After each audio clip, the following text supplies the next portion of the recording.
Good evening. It's Barbara Holding from Canine HS Courses, and I'm really excited to talk about gastrocnemius this evening. For those of you who've used this webinar format before, I'm just going to review a few things. If you're new to it, please have a look along your bottom taskbar. The first thing is somebody could just tell me if you can hear me and see me. That would be really helpful to have that checked. So if you could just let me know if you can see me and hear me, that's great. So we've got, brilliant, thanks for the feedback. Great to see so many people here. In the bottom right is a chat box. When you put your chat in there, it rolls up. So what happens is I don't see sight of it, so I don't have anybody in tech or anybody following. So remotely, Sarah's going to support me with the chat box. So if you've got a question, please put it in ask a question along your bottom taskbar. If you just click on there, you can post your question and I will make sure that I go through all the questions this evening. And if you put it in the chat box, it can get lost and I don't want to miss your questions. That's really important. Anything else that I need to tell you about? No, I'm just going to get on with it. But if you've got a dog with you, fantastic. If you've got a chart, a skeleton, if you've got something to refer to, it really helps if you've got something visual with you as well. And the questions are time-stamped. So what happens is you might see a question that you really like. You can actually vote for it and upvote it. When I come to answering the questions, I time-stamp them. So if you cannot vote while I do that, otherwise I lose sight of the question I'm reading out to answer. So that is just a little bit of a tricky thing here that I'm home alone without IT support. So if you can just help me with that, that would be great. So just going to bring up the slides. There we go. And we're just going to start and think about gastrocnemius. It's a really amazing muscle and it's got such an important function in natural balance motion in the dog. And the dog has got 4 legs for 2 reasons: to support it against gravity and to accelerate it forward. So the dog is actually designed to move forward in the sagittal plane. And I really want you to think about this information because it will really help you analyze and decide what treatment techniques you're going to choose out of your treatment toolbox and use for the dogs in your care. So that's great. It's great to see some feedback. I really appreciate that so much. So gastrocnemius, it's an intrinsic hind limb muscle. And intrinsic, it's just a word to describe muscles that arise, their attachments are within a limb. So it's an intrinsic muscle and it's innervated by the tibial nerve. So what we're going to do is we're just going to look at the caudal muscles of the crus. So there's 2 main groups of muscles in the crus, and the crus is just a name, it's C-R-U-S, to describe the tibia and the fibula muscles. So I've got some blue arrows on the skeleton you can see on the picture, and they're just denoting the crus. So the femur makes the thigh section of the dog's leg, and the tibia and the fibula make the crus, or some people call it the leg. And then you've got your hock, and then you've got your pes, P-E-S, and the pes is basically the tarsus, the metatarsus, and the digits. So that's just a name for a region. And when we're looking at the crus, gastrocnemius, it's the largest one in that group. So the caudal muscles are the ones that are behind the crus. So if you're a human physio, you'd be thinking of the word posterior, but in the veterinary world, we say caudal. And the muscles, superficial digital flexor, I'm going to refer to that as SDF, but it's a muscle. And we've also got deep digital flexor, so I'm going to refer to that as DDF. And then we've also got a group of caudal tibial muscles. And we need to understand the arrangement of these and the relevance when we're palpating gastrocnemius in the clinical setting, whether you're palpating on land or you're palpating in the pool, or in water, I should say, in case you've got an aquatic treadmill. So just looking at the facts, we know that the gastrocnemius is the largest muscle in this area, the caudal crus, and it's divided into 2 heads. It's a medial head and a lateral head. And these are covered by really strong tendinous leaves, and they're infiltrated with really strong tendinous strands as well. It largely encloses SDF. So Gastrocnemius actually kind of encloses, and we're going to have a look at some diagrammatic drawings just to help us with that. So it kind of encloses and encompasses SDF that lies deep and between the two heads. So just having a look here, just to get you orientated, the close-up is where the blue arrow is the blue arrow is highlighting the medial supracondylar tuberosity, and the pink arrow is highlighting the lateral supracondylar tuberosity. So supra means above, and we're looking at the condyle of the femur. So if you look at the femur along the main thigh bone, which is the heaviest bone in the dog, and you can see it's got a C-shaped condyle which sits on the flat tibia plateau. And at the proximal caudal aspect of the C shape, we've got the supracondylar tuberosity. So just think of them as two little hills. And this is where the lateral and medial heads originate from. So they arise from caudal proximal part of that condyle. So having a look at this one now, we know that the lateral head arises by a really large tendon on the lateral supracondylar tuberosity of the femur, and the medial head arises on the medial supracondylar tuberosity. So looking at the picture, I've got the blue arrow denoting the lateral head of gastrocnemius, and that's denoted by the yellow pipe cleaner. And then on the right, you've got the other head, the medial head, arising off the medial supracondylar tuberosity. Now, if you look closely, you will see there's a navy blue pipe cleaner, which lies just under the lateral head, the one on the outside. And that is SDF. That's representing SDF, so superficial digital flexor muscle, which I've got a great analogy that I've used for a long time, which I think really sums up its location, and I'm going to share with you in the next couple of slides. So each tendon of origin, when you look at this condyle and the shape of the condyle, we've got this big C shape of the femur resting on the tibia. At the caudal proximal part of that condyle, of the condyle itself, each tendon of origin has actually got a really prominent sesamoid bone. Now, you might know the sesamoid bone as being called a fibelli, and the fibelli is the old name that we use for sesamoids, but these two are a lateral and medial sesamoid. They're covered with cartilage on one side, on the femur side, and they're going to articulate with the corresponding condyle on a small flat area. Now, we've got to really think about what sesamoids are about. They're a very useful bone because what they do, they lay within they're intercalated into the tendon, and what they do is they alter the angle of pull. So if you look where it originates from, you can see there's kind of like the C-shaped condyle to go over. And also they're incredibly important in preserving the tendon. So what they do, where there's areas of very high friction force, you'll have a sesamoid to protect the tendon.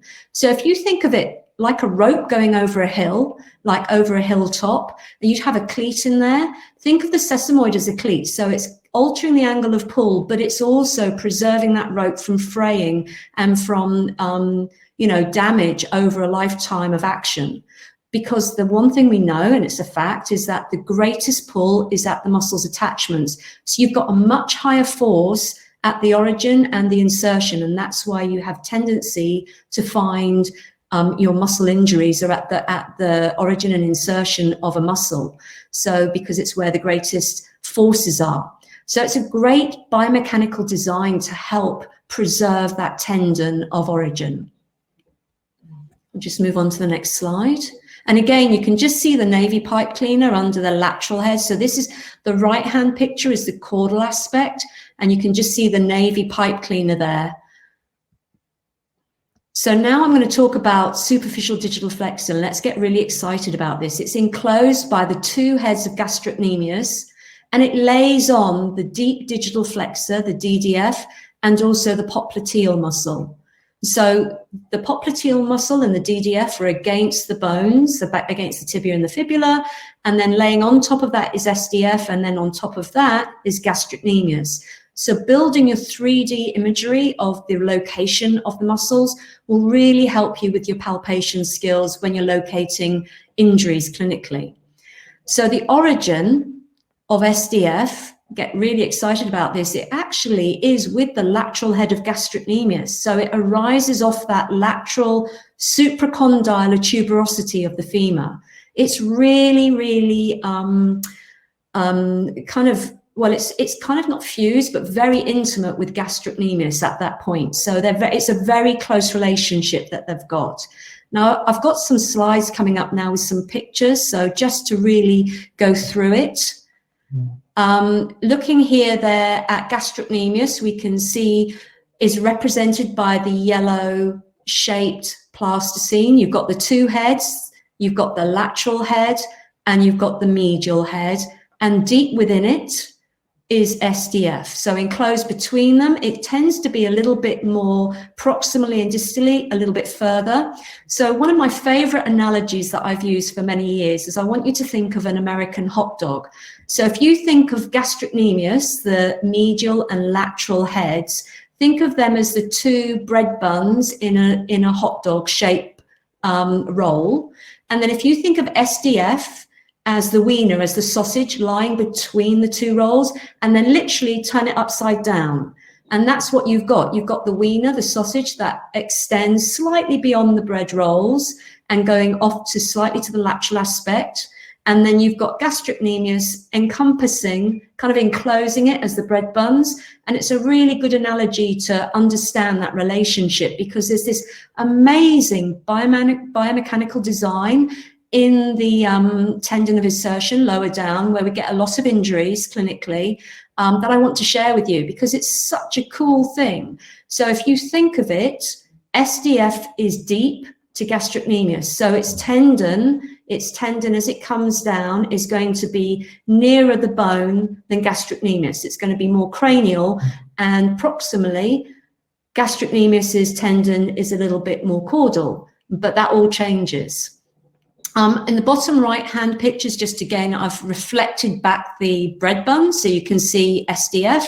And again, the pipe cleaners are just showing you in the top right-hand picture, you've got the navy pipe cleaner is representing SDF, deep too, and coming off that lateral supracondylar tuberosity. So again, really interesting about gastrocnemius, it's got infiltrated by these really strong tendinous strands and leaves, and distally the heads actually fuse and they form a really flat muscle, which in large breeds is going to be about 5 to 6 centimeters wide. And the distal attachment of gastrocnemius is going to be on the dorso-proximal part of the tuber calcanei.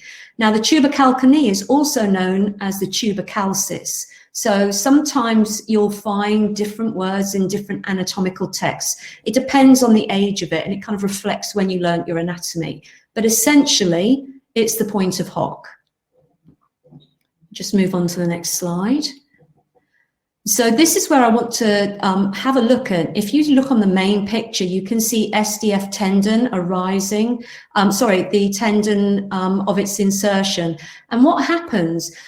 SDF continues further down the leg. So gastrocnemius ends on the point of hock. So for SDF to continue, it's trapped underneath gastrocnemius. So it's got this really cool design. And what it does is on the medial aspect, it kind of twists round, then it lays on top of gastrocnemius, and then it kind of, like a snowy cap of a mountain, it actually attaches to the tuber calcanei. And then it continues further down because the SDF attaches lower down, which we talk about in another PowerPoint.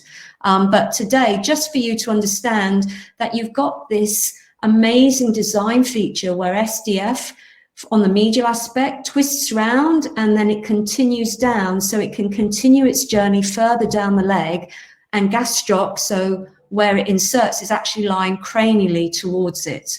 And I've tried to show that with the pipe cleaners as well. Probably not as clear, but if you look on the top right picture, the navy pipe cleaner is kind of twisting around from the medial aspect and then coming down caudally, laying on the caudal aspect of gastrocnemius and continuing down after it caps that tuber calcanei, like a snowy mountain, which I think is a really good sort of analogy to think about that.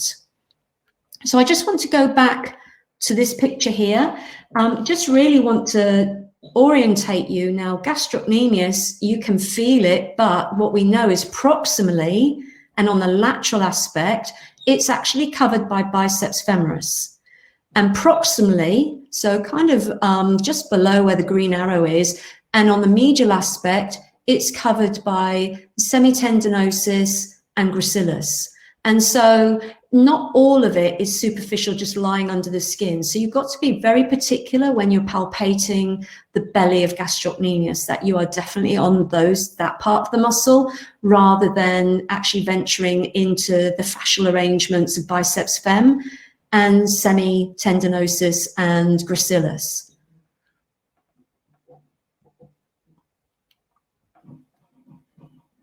So just going further down, so another picture here, and this is just to really reinforce that SDF and gastrocnemius, they make a very important two-part component of the common calcaneal tendon, which we're going to look at next. And the common calcaneal tendon is also known as the tendon Achilles. So SDF and gastroc, well, gastroc is the main component, and SDF a really important component of that. So in the main picture, you've got the blue SDF, which is deep to gastrocnemius, and you can see its tendon of insertion goes down to the tuber calcanei, tops it like a snowy mountain, and then it continues caudal to the hock, divides into 4 tendons and continues further down, which we look in another presentation.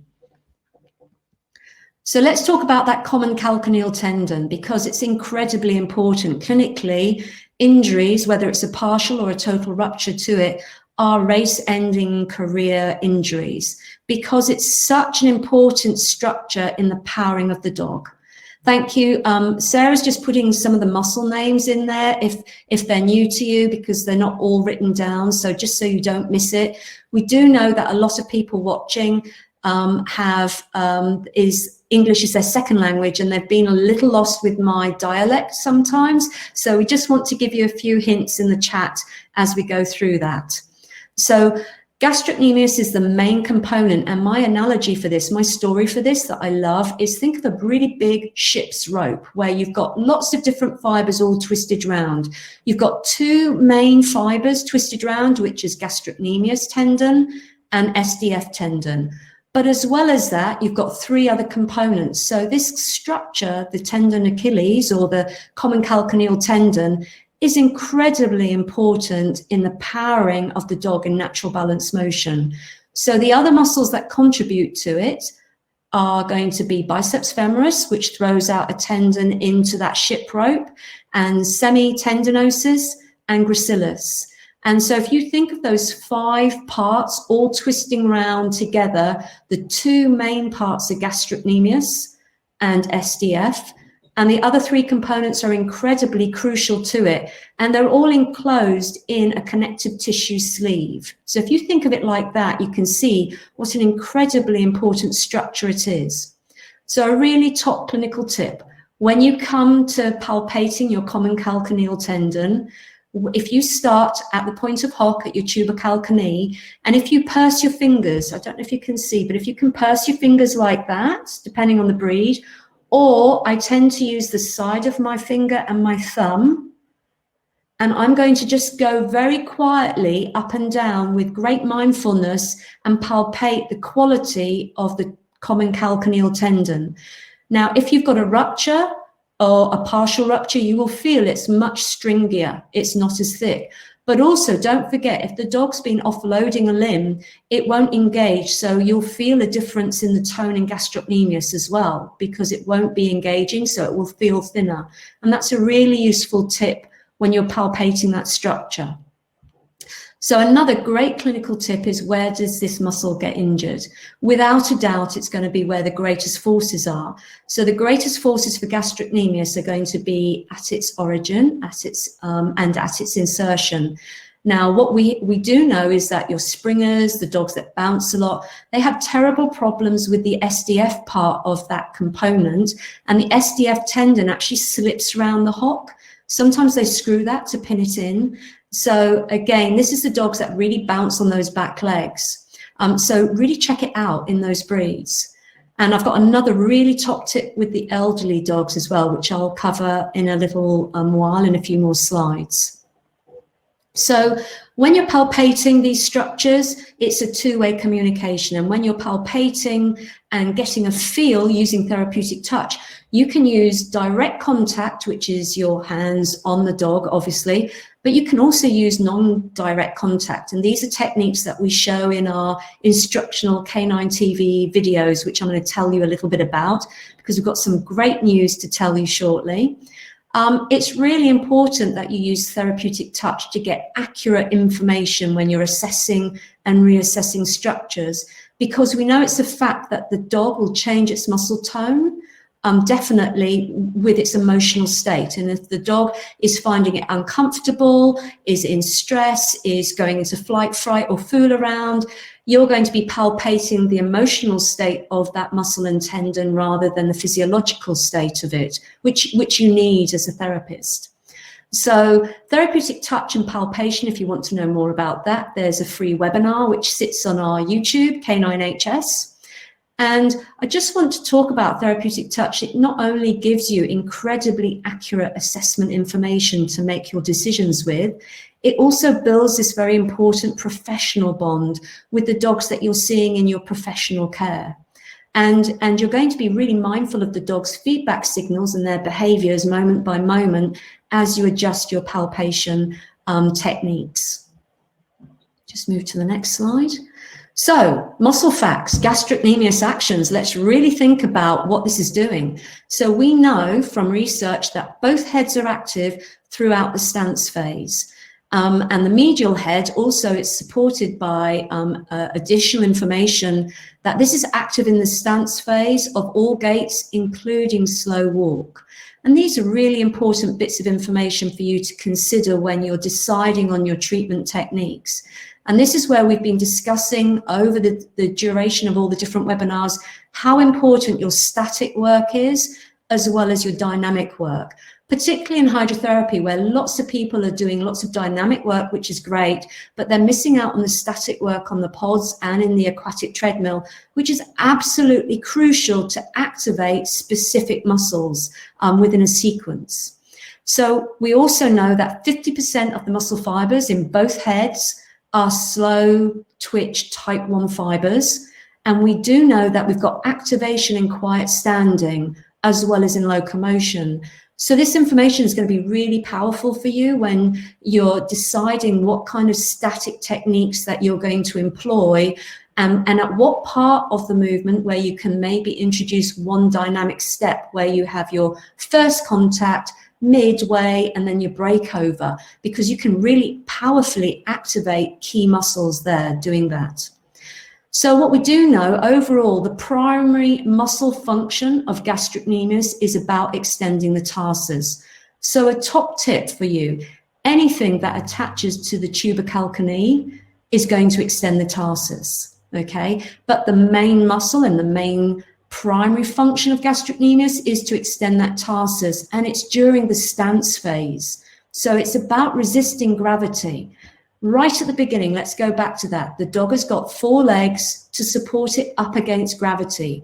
So as a therapist, we're really mindful of employing techniques to enforce the extensor pattern of movement. There's a lot of talk about protraction and the flexor pattern. Well, dogs use a flexor pattern when they're offloading a limb and when they're lame. And so if you're reinstating motion and in reinstating postures, you need to be doing techniques that are going to activate the extensor phase, the extensor pattern of movement. And we can do that during stance, in early touchdown, mid, and breakover, in push-off, in static with 1 or 2 step kind of dynamic additions on your underwater pods, in your aquatic treadmills, on land. So natural balance motion is always going to be far superior to doing any kind of reflexive work. So anything that you do reflexive work, where you're having balance reflexes, when you put them on a wobble cushion or wobble board, they're going to be secondary to anything that has activated the CPGs and is active movement where the dog engages with you statically and dynamically, because you're going to be recruiting your CPGs. You're going to be recruiting the appropriate sequence of movement, whereas reflexes are all about the dog protecting itself. Balance reactions are reflexes, and we don't want to employ them as a primary treatment technique, because otherwise you have to do so many more treatment techniques to get the amazing results we managed to get in just a few. So the other function is that we do have slight flexion of the stifle joint, and so don't ever think of that as its primary function, because it really isn't. What we do know that we have eccentric loading of gastrocnemius, which is really key. So you need to be thinking about how you can do some eccentric loading of this amazing muscle in your treatment session. And when it's passively stretched at first touchdown, there's a very slight flexion of the stifle, which is then stored in the gastrocnemius and released. And this transference of energy is resulting in an eccentric muscle contraction of gastrocnemius, which is so vital to natural balance motion of the dog and natural balance postures as well, and functions like toileting and changing speeds and sitting and moving around in different postures. So the primary function of gastrocnemius is all about extending that tarsus in stance during the stance phase. So that's where you want to be employing your techniques, and also in locomotion. So that's where you can use natural balance motion, where you're using 2-point control and non-direct contact, but you can still impact the muscles significantly. So any questions? Let's have a look. I've got some questions there. Great. I'll just pull them up. Right, so I'm just going to timestamp it. So I'm going to start answering Bernadette's question. What sorts of injuries would typically be seen to this muscle? Well, Bernadette, that's a great question. It's really interesting.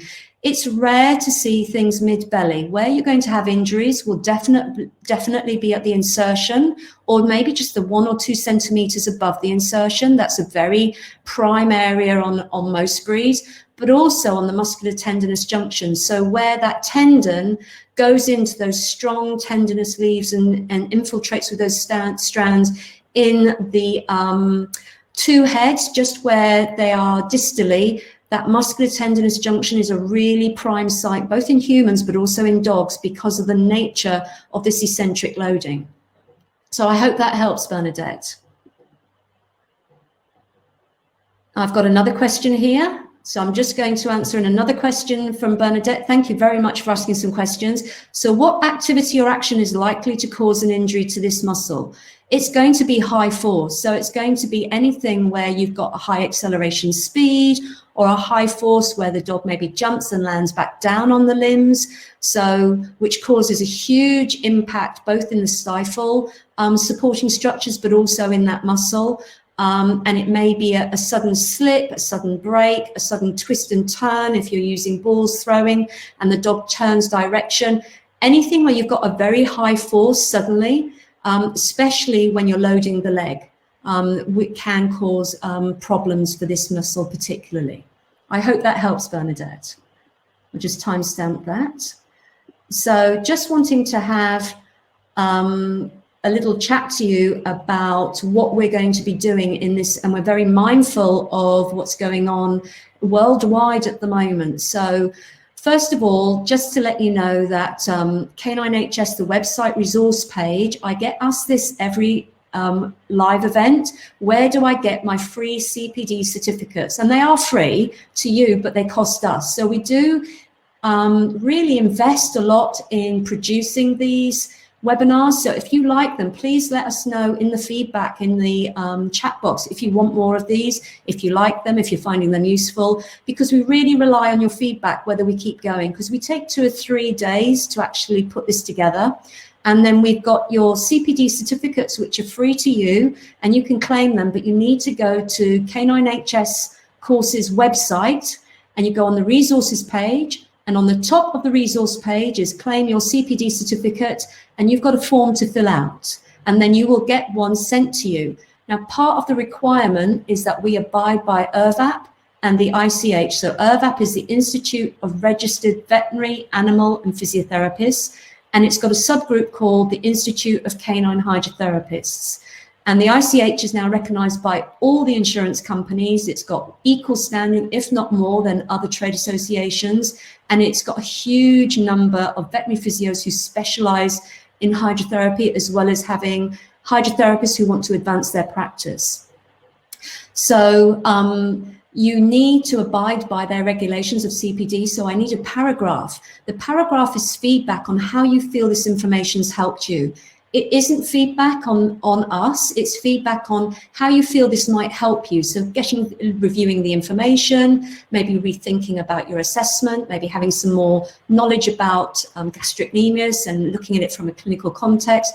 Anything that you find useful, if you put that down in a short paragraph, if it's just a sentence, it will be thrown back at you and just say, that's a great start. Can you just give us a bit more? Because we do have to abide by the regulations set by IRVAP and the ICH. So that's where you can get your free CPD. If you've had problems this evening listening to the live event, I do apologise. You need really good Wi-Fi, but we will be transferring this into a video and putting it on our YouTube channel, which is Canine HS, which will also be having new behind the scenes videos put on there where we're going to share top tips, ideas, and just really reaching out to you and sharing what we do in practice to sort of build that community, because at the moment, with so many of us not working or being in isolation, we want to really reach out to you and support you at this really difficult time. The other thing is the bite-sized canine anatomy. We're going to make a commitment of producing one a fortnight, which is a really big deal for us. But, you know, if you like them, please let us know, and we will keep going. And the next one's being launched this evening, and it's going to be on the canine shoulder joint. So we're going to look at the muscles around the canine shoulder joint, as well as the stabilizing structures, and discuss those. So again, if that's something you're interested in, please sign up for it. We have 100 free spots. So I want you to make sure that the people who come to the live event and support us all the time get those live free spots. So do sign up for that. You can sign up for that this evening if you would like. The other thing we're going to introduce is we're going to introduce a whole new suite of free bite-sized tutorials. And what these are going to be aimed, first of all, at everybody who's on the level 3 certificate in canine hydrotherapy. And I'm going to do a tutorial per unit. I'm going to be sharing top tips, facts, information, and reviewing that. So it's going to support the people who are registered with Canine HS courses for their level 3 certificate. There's going to be, in addition, and it's free, it will be a live event that you can attend and share in and ask questions, but it will also be on replay. But it's not just going to be that. We're going to stretch it out. So anybody who is registered on Canine HS courses, any course at all, whether it's a bite-sized course, whether it's an ICH refresher, which don't forget, if you're an IRVAP member or an ICH member, you get a huge discount if you come onto those courses. It hardly covers the cost of running the course. So, you know, anybody who's registered with Canine HS or anybody who has trained with Canine HS in the last few years, we're reaching out to you. Join in the tutorials. They're going to be great fun. We can share some ideas. We're going to share some knowledge, and I'm going to answer any questions and just give you direct support from me to you, wherever you are in the world. And so then the last thing that's really exciting, the new SEG ABC Awards ABC. So the brand name of SEG Awards ABC is ABC Awards. They've launched the new level 4 diploma. And being, again, very mindful of the difficulties we're all facing worldwide across nations, we've actually devised some amazing bespoke individual course manuals. And these are absolutely packed full of our instructional canine technical videos. And the videos, what they do is they show us moment by moment, underwater, on land, doing our techniques, and then it splits off into a workshop and you see that in slow motion, or you see that and it's explained. And these videos are supported by a wealth of informative blog type small sections, so it's very readable, lots of visuals, lots of amazing video links. So we're kind of bringing our Canine HS training environment direct to you through the videos and these amazing course manuals. And what we've done is we've looked at the units for the level 4, and they are individual units you can do as like a mini course. So you may want to do one just as a CPD. You don't have to do the diploma. You can have 3 or 4 years to build a diploma. If you want to do the diploma, you need 37 credits. If you want to do one of them and you earn 15 credits, it's an off-qual qualification. And you've got your own unit manual, which is fantastic. I'm going to do some tutorials, so I'm going to really support you with that. And then we'll do our practical masterclasses later on in the year, when hopefully we all get back into practice and we get through these really difficult times. So we've really fashioned and thought how we can deliver the level 4 out to you. So if you want to do one unit, you can cherry pick the unit you want. And the 3 we've got ready to go now are advanced canine aquatic treadmill techniques. So showing you everything in there, advanced canine hydrotherapy pool techniques. And we've also got an advanced hydrotherapy water management strategies and solutions. Now that each one of those are about 80 hours of study. So these are not for the faint-hearted. They're not the snapshot bite-sized courses, which is 6 hours long, but it's an off-qual qualification. It's got an amazing unit course manual, and we've got all our videos. We've just put everything we've got out there to try and help people kind of catch up with some training, get some ideas, share some thoughts in this really difficult time. So I hope that interests you. If you want to know more, just email me at info@caninehscourses.com.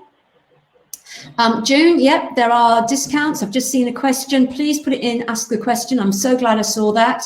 IRVAP and ICH members get discounts on the ICH courses. So we've written some small snapshot courses on first aid, on health checks for the dog, on water management. We've got some other courses as well, and we're reaching out and we're giving IRVAP and ICH members discount on those. It's a huge discount, and they're very reasonably priced. And if you want to look through the courses we've got available online, please do go to Canine HS Courses, have a look on the homepage and the courses page. If you want to look at our free learning tracks, we're going to add to those. Anyone can access them. They're on the resources page. Our webinars, as I said, we're going to keep bringing those out every 2 weeks for the bite-sized canine anatomy until you stop wanting them. So please give us feedback and let us know if this has been useful for you. And it's just been great to spend some time with you, sending all of you my, really mindful of our situation, reaching out to you. And I think we can all work as a community and help support each other through this time. And we're just going to kind of swap around the training a little bit and try and reach out to you. So it doesn't matter where you are, there's something we can share and do together. Okay, so bye for now. And again, give me some feedback if you've enjoyed the course. Thank you so much, Sarah, for supporting me in the chat box. And I will see you in 2 weeks' time for the shoulder joint. Don't forget to save your spot. Bye for now.